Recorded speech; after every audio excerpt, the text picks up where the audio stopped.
Yo, YouTube, what is good? Bruv gang, what is good? And we are back with another video. Welcome to another edition of the JRPG Roundup Show here on the channel. So we got a little bit of news for you today, guys, but it's news nonetheless. Let's just get straight into it, man. Straight into it. So, any Dragon Quest: The Adventure of Dai anime fans? That was a great anime that dropped 2020 or 21, I want to say. Probably one of my favorite animes from that year, I want to say. I think it dropped in 2020, but don't quote me on that. But that's a great anime to definitely check out. So, publisher Square Enix and developers Game Studio and Kai Graphics premiered live gameplay of Infinity Strash Dragon Quest: The Adventure of Dai during the Dragon Quest: The Adventure of Dai stage event at the Tokyo Game Show 2022. So, Square Enix have also shared the following new information. So, starting with game modes.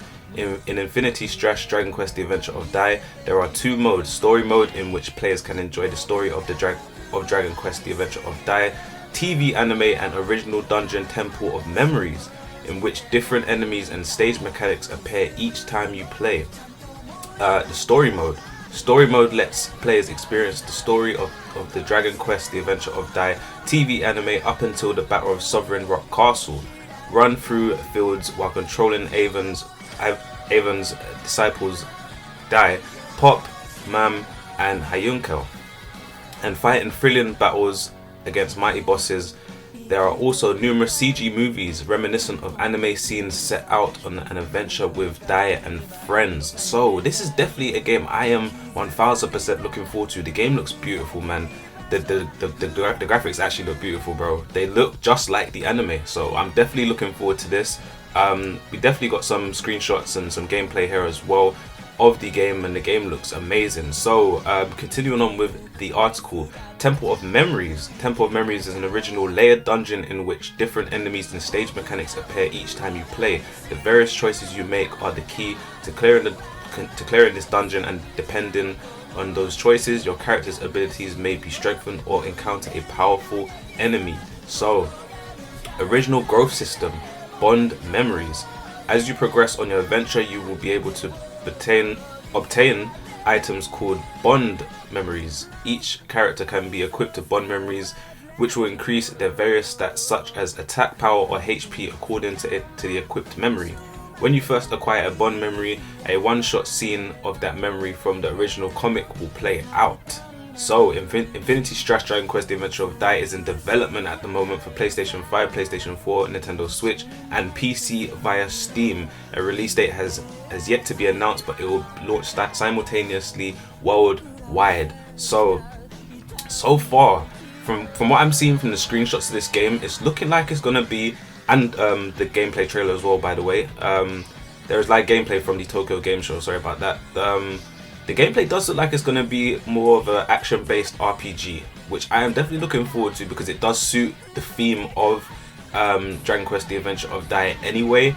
I want to say, just a small thing here, the UI, the on-screen UI when you're fighting and stuff to use abilities looks very, very similar to Valkyrie Elysium. If you guys have played the demo already, you will know what I'm talking about. And of course, the game will be out this month on the 29th.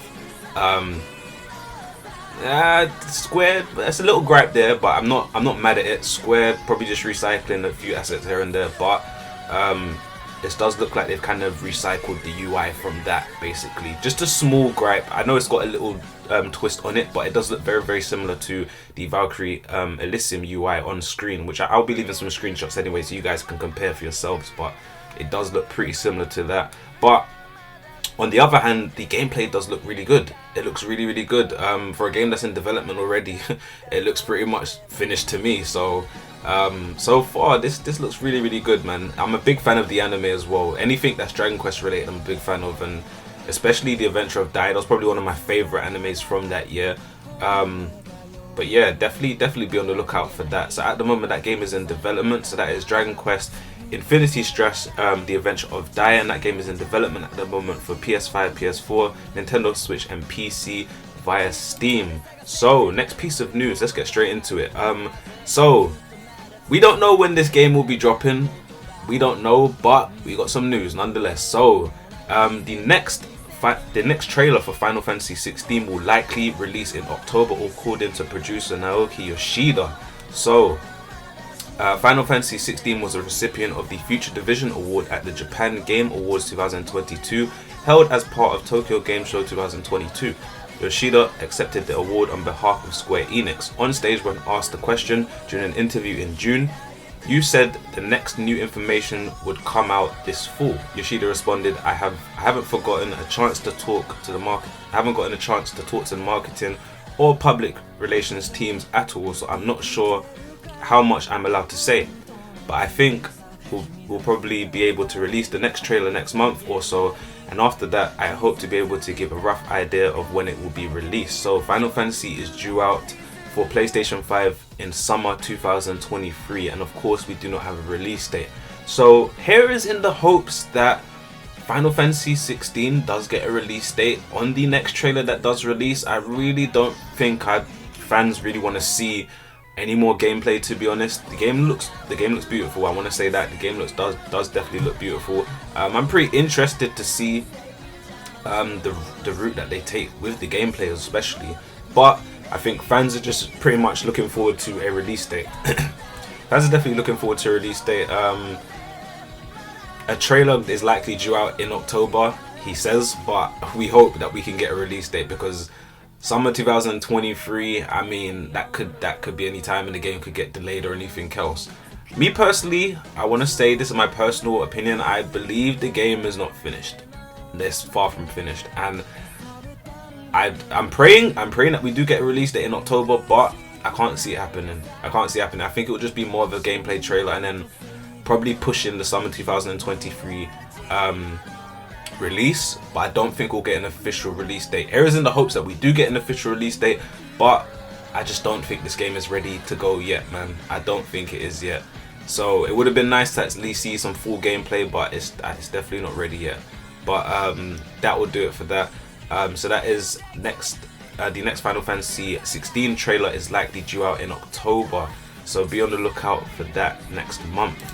So next piece of news. So any Pokemon fans out there, I know Pokemon Sword and Shield have been doing giveaways basically via mystery gifts on Ash's team from, I think it's the Sword and Shield anime. So codes have been rolled out for Ash's Lucario and Surfetched. So shout out to My Nintendo News. The Pokemon Company has been delivering the goods for Pokemon Sword and Shield owners as of late. Today they have revealed the code for Ash's Special Lucario in the Nintendo Switch game, which is available to redeem up until the 29th of September 2022. Plus, if you missed it, you can also claim a code for Surfetched. The code for the Pokemon is available until the 22nd of September 2022. So that is in 2 days from now at the time of the recording of this video. To redeem both of the codes, all you need to do is open a mystery gift page from the in-game menu in either Pokemon Sword or Shield. So I will be leaving the codes up for Ash's Lucario and Surfetched. So they do just a quick one here. I did get Ash's Gengar, and there was another Pokemon that released as well. I forgot what it was. Sorry, I can't remember for the life of me. But there was another one that dropped as well. To be honest, it's actually pretty good. They're competitively viable, 1000%. They're competitively viable. They are level 80, I want to say. They have great IVs as well. So it's definitely worth checking that out. And sticking with the Pokemon news, Pokemon Sword and Shield Shiny Eternatus distribution is now live in the US, Canada, Australia and New Zealand. So unfortunately I am in the UK and there is not a release for this. Hopefully maybe we might get something, but so shout out to My Nintendo News again. Those of you who have been looking forward to acquiring a Shiny Eternatus in Pokemon Sword and Shield on Nintendo Switch family of systems should be made aware that the distribution event has started today. If you live in the United States or Canada, you will need to visit your local GameStop store. Those of you in Australia and New Zealand can obtain the Shiny Eternatus from EB Games. The event runs from today until 1st of October 2022, so head down to a local store to claim your Shiny Eternatus. Shiny Eternatus looks pretty decent. He looks pretty cool. Not the best looking shiny, I want to say. Pretty much looks similar to his original build, but nonetheless, any US, Canada, Australia and New Zealand fans of Pokemon Sword and Shield, you'll be able to collect your Shiny Eternatus from any local store. And the last piece of news, sorry, just a short news show for you today, guys. But Star Ocean: The Divine Force demo is now out in regions where it's already September 20th. So if you live in New Zealand and you're watching this video, you're in the future right now. So you guys will be able to you'll be able to download that. Or you could just wait until midnight wherever you are in the US, UK, or wherever you are watching from. So that is Star Ocean: The Divine Force demo. I am super excited to play that game because that game has been on my radar for quite some time. So I'm definitely excited to play the demo for that game.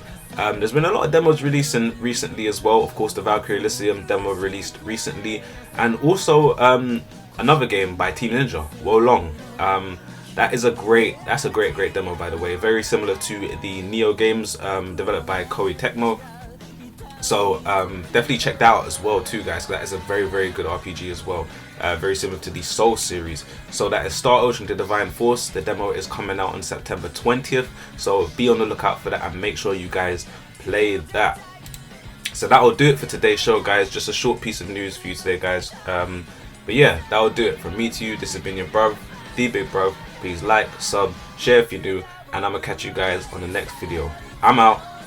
Peace.